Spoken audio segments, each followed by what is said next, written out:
अस्सलाम वालेकुम दोस्तों। कहानी विद महनाज में आपको खुश आमदीद कहती हूँ। पेशे खिदमत है नॉवेल सुर्ख आंधी का दूसरा और आखिरी हिस्सा।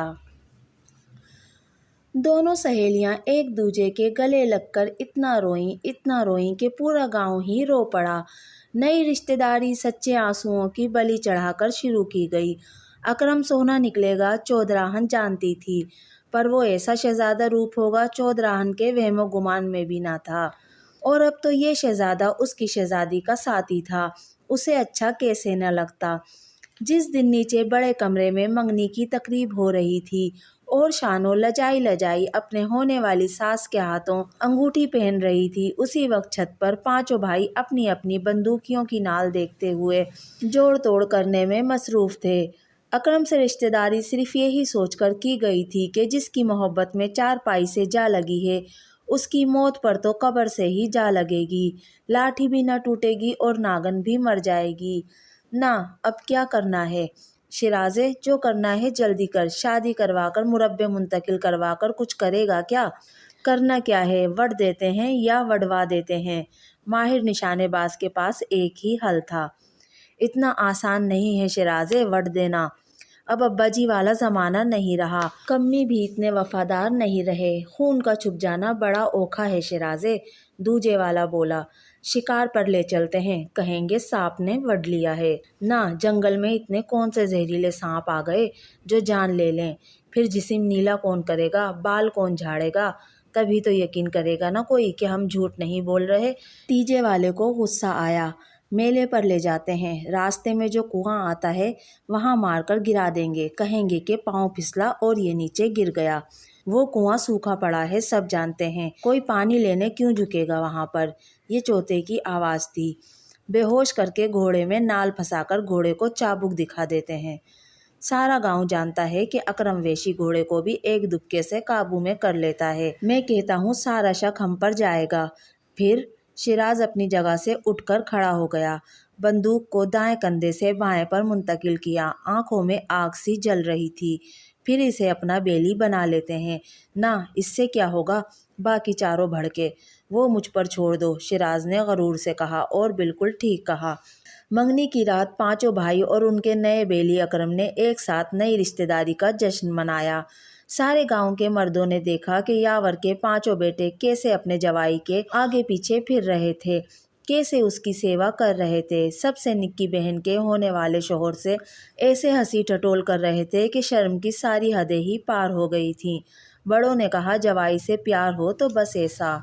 सुबह तक अकरम समेत 7-8 कम्मियों की लाशें भी ठंडी हो चुकी थीं और पूरा गांव बावला हो गया था। शिराजे ने खुद अकरम के जनाजे से पहले पहले कालू नाई को पूरे गांव के सामने गांव बदर किया था, जिसने ऐसी जहरीली शराब बनाई थी कि उसने गांव के 8 हट्टे कट्टे मर्दों की जान ही ले ली थी।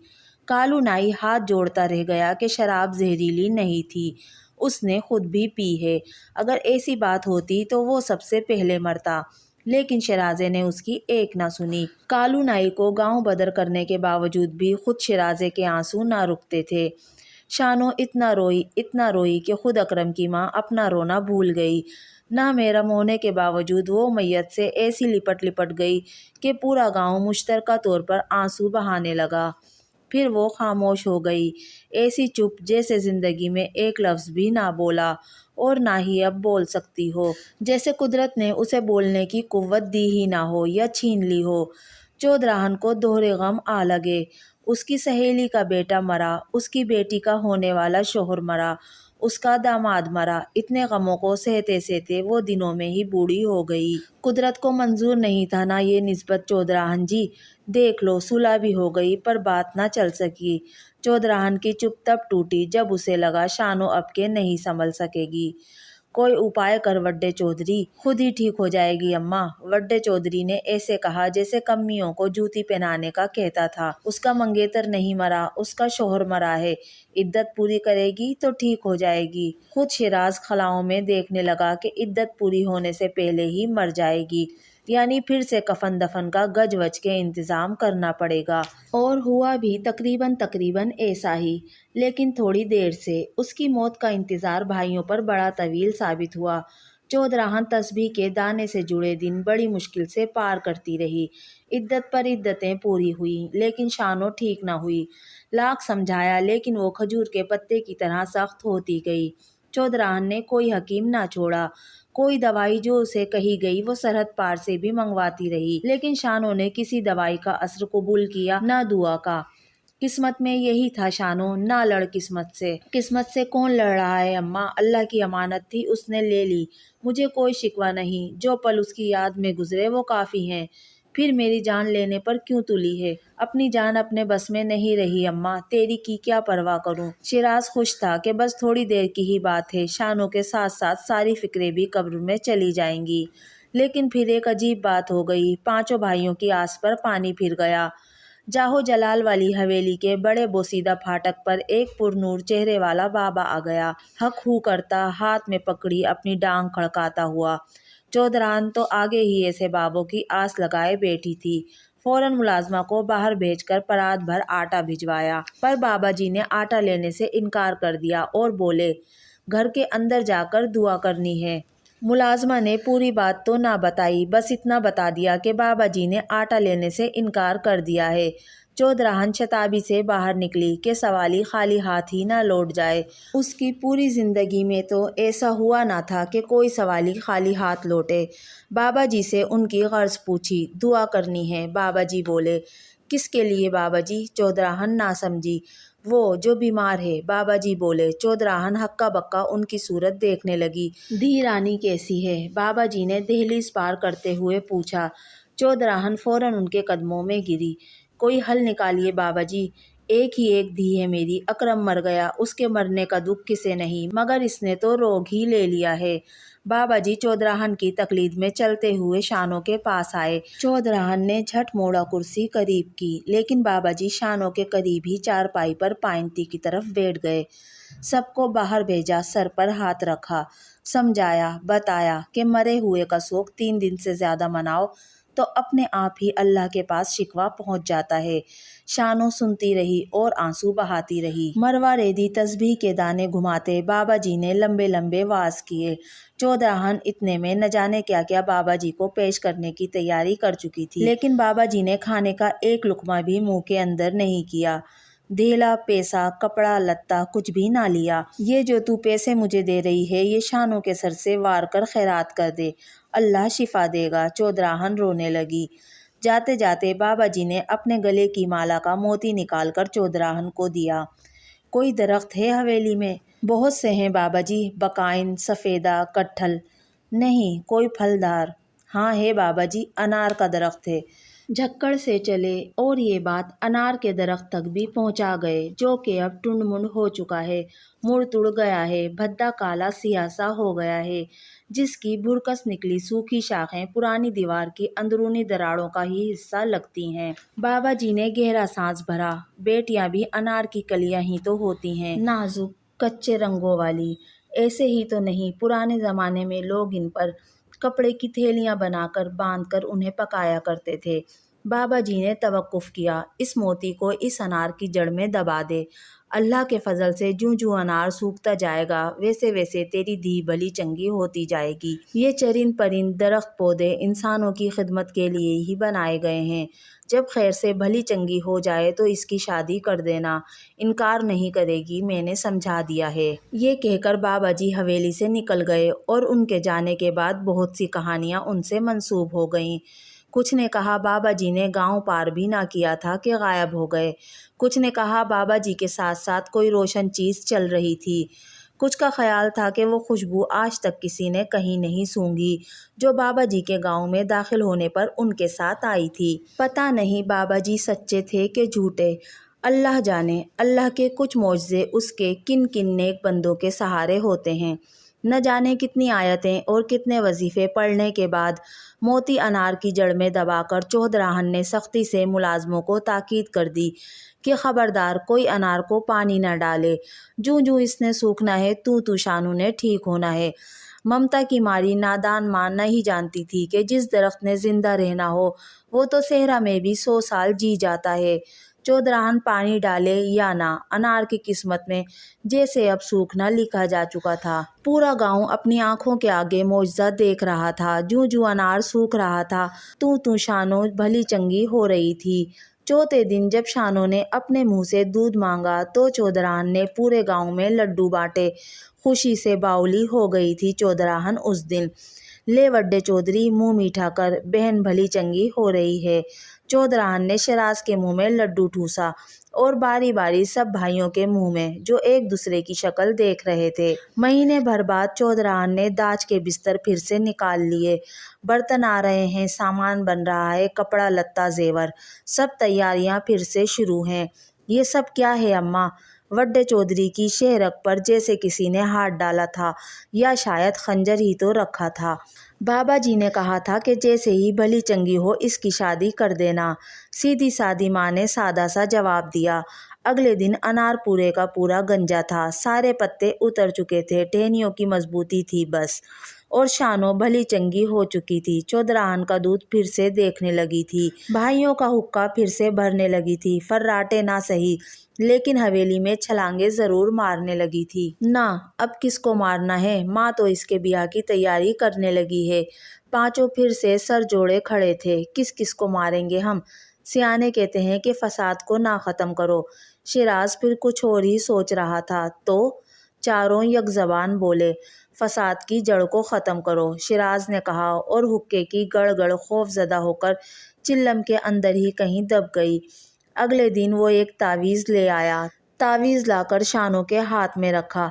ले, इसे पानी में डाल के पी ले शानो, और इतने प्यार से कहा कि अगर वो जहर भी शानो के आगे करता तो शानो वो भी बिला चूंचरा पी जाती। ये क्या है वड्डे चौधरी? चौधराहन भी वहाँ आई। अम्मा, वही बाबा जी मिले थे दूजे गांव, उन्होंने कहा है कि ये तावीज़ शानो को इशा के वक्त पिला दो, अच्छा रिश्ता मिलेगा। चौधराहन झट से पानी से भरा गिलास ले आई और जल्दी से शानो को पिलाने लगी। जैसे देर की तो बाबा जी की शान में कोई गुस्ताखी ना हो जाए। इशा के वक्त शानो ने तावीज़ पिया। फजर के वक्त उसके मुंह से झाग निकले और वो इस दुनिया से हमेशा के लिए रुखसत हो गई। चौधराहन ऐसे पत्थर हुई जैसे अब कभी पिघल सकेगी ना ही टूट सकेगी। भाइयों ने शानो की मैयत कफन दफन का इंतज़ाम इतना आला किया कि गांव वालों को लगा कि भाई बरसों से इस मैयत की तैयारी कर रहे थे। शानो को अकरम के साथ दफन किया गया। हाय रब्बा, ये क्या हो गया मेरे साथ? चौधराहन चिल्लाती ही रह गई। बाबा जी को इतनी गालियां दी, इतना बुरा भला कहा कि सुनने वालों ने कानों में उंगलियां दबा ली। कोई इसकी इस दुहाई का जवाब देने को आगे ना बढ़ा। किसी के पास कोई जवाब था ही कब? दिन सूनी आगोश बन गए और रातें बाँझ हो गईं। रातों के पास दिन की आगोश में डालने को कुछ बाकी ना रहा। अनार जो सूख रहा था सूखा ही रहा। होना तो ये चाहिए था कि अब वो फिर से हरा भरा हो जाता। एक जीते जागते बंदे को अपनी खाद बना लिया था उसने, लेकिन दोबारा फिर कभी उस पर फूल तो क्या पत्तियां भी ना उग सकीं। चौधराहन के लिए कोई खुशी खुशी न रही। पांचों बेटों की शादियां हुई, उनके बच्चे हुए, लेकिन चौधराहन के चेहरे पर कभी सच्ची खुशी ना फूट सकी। सारी जिंदगी वो इसी सवाल की जमा तफरीक ज़रब तकसीम करती रही कि कुदरत ने उसके साथ कौन सा खेल खेला है, उसकी खुशी को किसकी नज़र लगी है। जब शानो भली चंगी भी हो गई थी तो उस एक तावीज़ में ऐसा क्या था जो वो ज़िंदगी की बाजी हार गई। अपने ही दुख में जलती चौधराहन ने बाकी सारी ज़िंदगी कुड़ते हुए ही गुजार दी। कभी वो अनार के दरख्त को देखती और सोचती, ये अब क्यों नहीं हरा भरा होता, अब इसे क्या चाहिए। खुद चौधराहन भी तो इसी अनार की तरह मांस बूटी झाड़ती कुमला गई थी। 30 बरस बीत गए। पूरा गांव और इस घर के मकीन भी भूल गए कि इस घर में एक लड़की शानो नाम की भी हुआ करती थी, और एक दरख्त अनार का कि जिसके फल उन्होंने कभी चखे थे सिवाय चौधराहन के। उसे आज भी एक एक बात इस तरह याद थी जैसे आज सुबह की ही बात। पर अब इस सब का क्या फ़ायदा था भला, माँ सिवाय अजियत के। अब तो इन बातों को सालों गुजर चुके थे। इस वक्त की तो कहावतें भी दम तोड़ गईं, कौए मर खप गए। इस वक्त का तो बांध भी जल गया अपने तमाम तर बलों समेत। पांचों बेटों ने कभी न सोचा कि बूढ़ी माँ कौन से अलाव के गिर्द बैठी धुआं निगलती खांसती है। इनकी अपनी अपनी जिंदगियां खूब पनप रही थी। सबके बच्चे जवान हो चुके थे। वो अपने अपने ख़ानदानों में मसरूफ़ थे। उनके बिहा की फ़िक्रें करने लगे थे। ایسا نہیں تھا کہ چودراہن ان کی خوشیوں میں شریک نہیں ہوتی تھی، بس ایک دل ہی تو تھا نا جو خوشی میں خوش ہونا بھول گیا تھا۔ شیرازے کے بیٹے کی منگنی تھی۔ چودراہن نے شانوں کے داج کا بنا سارا زیور اس کی ہونے والی بیوی کو چڑھا دیا تھا۔ ایک بوجھ تھا جس سے وہ ہلکی ہو گئی تھی۔ منگنی سے ٹھیک ایک رات پہلے وہی بابا جی اس کے خواب میں آئے تھے۔ چودراہن نے ان سے شکوہ کیا تھا کہ انہوں نے کیوں ایسا تعویذ دیا جس نے بھلی چنگی ہوتی شانوں کو موت کے منہ میں دھکیل دیا۔ بابا جی آگے سے مسکرا دیے تھے۔ شانوں کی ہی ماں نکلی نا تو بھی، مرے ہوئے کا سوگ 3 دن سے بھی زیادہ بلکہ 30 سال سے بھی زیادہ منایا تو نے۔ تو اسے روکتی تھی ایسے سوگ سے، نہ اسے قرار آتا تھا نہ ہی مجھے آتا ہے۔ اس کی یادوں کو سینے سے لگا، لیکن اس کی یاد دلانے والی چیزوں کو خیرات کر دے، اللہ سکون دے گا۔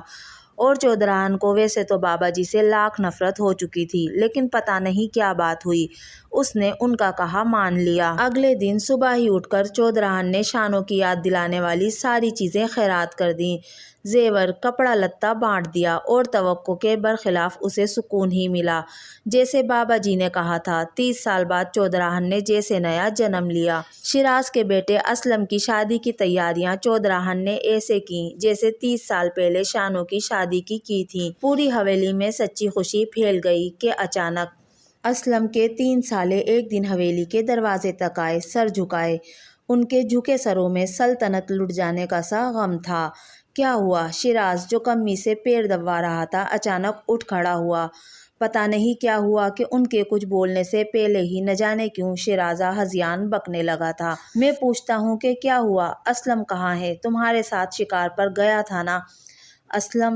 اسلم تینوں میں سے کسی ایک نے بولنے کی کوشش کی تھی۔ ہاں، کہاں ہے اسلم؟ شیراز نے اسے گریبان سے پکڑ لیا اور جھنجھوڑتے ہوئے اتنی گرجدار آواز میں پوچھا کہ ہوا بھی ایک لمحے کو رک گئی۔ اسلم کنویں میں گر گیا، اس کا پاؤں پھسل گیا تھا، ایک منمنایا۔ شیراز ان کی طرف ایسے دیکھنے لگا جیسے کسی بھوت کو دیکھ رہا ہو۔ ہزاروں آندھیاں ایک ساتھ چلیں اور گاؤں کے سارے درختوں کو اکھاڑ لے گئیں۔ دھوپ سے گاؤں کی زمین تپنے لگی اور شیراز کا بدن جلنے لگا۔ راستے میں کنواں کہاں؟ اس کی آواز کہیں سناٹے سے آئی۔ اس آواز کو بامشکل ہی سنا جا سکتا تھا۔ چل کر دیکھ لو، وہ جلدی سے بولا، ابھی نیا ہی کھدا ہے۔ ہاں، مہینہ پہلے، یہ تیسرے کی آواز تھی۔ مہینہ پہلے؟ وڈا چودھری ایک دم سے بہت چھوٹا، بہت ہی چھوٹا ہو گیا تھا۔ مہینہ پہلے جس دن اسلم کی منگنی تھی، ہے نا؟ اس دن کنویں کو کھدوانے کا سوچا ہوگا تم نے؟ وہ جیسے سورج کے پار دیکھتے ہوئے بولا تھا، اور کچھ، بہت کچھ یاد کرتے ہوئے بھی۔ کیا بات کر رہے ہو چچا؟ پہلا ہکلاتا ہوا بولا تھا۔ گھر کی عورتیں بھی باہر نکل آئی تھیں۔ کسی انہونی کے پیش نظر ان کے چہرے بھوبل کی مانند ہو رہے تھے۔ یہ بھی سوچا ہوگا کہ اسے شکار پر لے چلتے ہیں، وہاں مار کر کہیں گے کہ سانپ نے کاٹ لیا۔ شیراز جیسے آنکھوں سے اندھا ہو گیا تھا اور بولنے سے گونگا۔ تینوں تھر تھر کانپنے لگے۔ گھوڑے کے نال میں پاؤں پھنسانے کا بھی سوچا ہوگا، لیکن پورا گاؤں جانتا ہے کہ اسلم تو گھوڑے کو سدھانے کا ماہر ہے۔ چچا، تینوں کی مری مری آواز آئی۔ چچا نے گریبان چھوڑا اور گر کر بے ہوش ہو گیا۔ اسلم کی میت اٹھ جانے کے بعد اسے ہوش آیا تو وہ ایک ہی بات چلا رہا تھا۔ اس آخری تعویذ میں زہر تھا، اس آخری تعویذ میں زہر تھا۔ وہ بابا جی نے نہیں دیا تھا، شانوں کو میں نے مارا ہے۔ چودراہن لوگوں میں مرگ کے چاول بانٹ رہی تھی۔ بھری پرات جھٹ سے چودراہن کے ہاتھ سے گری۔ پہلے وہ وڈے چودھری کے سرہانے کے قریب آئی اور پھر یہ بولتے ہوئے کہ یہ کیا کیا تو نے وڈے چودھری، یہ کیا کیا تو نے؟ اس کی چارپائی کے قریب ہی ڈھیسی گئی۔ اسلم کے مرنے کے بعد وڈا چودھری پورے 3 دن تک زندہ رہا۔ 3 دن چارپائی پر پڑے پڑے، روتے روتے وہ بس ایک ہی بات دہراتا رہا کہ اس آخری تعویذ میں زہر تھا۔ 3 دن کے بعد وہ بھی اپنے بیٹے اسلم یا شاید بہن شانوں سے جا ملا۔ جاہو جلال والی بڑی حویلی ایسی اجڑی کہ پھر دوبارہ نہ بس سکی، اور انار کہتے ہیں جوں وڈا چودھری مرتا جا رہا تھا تو انار کا سوکھا درخت پھر سے ہرا بھرا ہوتا جا رہا تھا۔ تو دوستو، یہ تھا ناول سرخ آندھی کا دوسرا اور آخری حصہ۔ سرخ آندھی کے پہلے حصے کا لنک آپ کو ڈسکرپشن باکس میں مل جائے گا۔ اگر آپ کو آج کی ہماری ویڈیو پسند آئی تو پلیز میرے چینل کو سبسکرائب کیجیے، میری ویڈیو کو لائک اور شیئر کیجیے۔ ملتے ہیں اگلی ویڈیو میں، تب تک کے لیے اللہ حافظ۔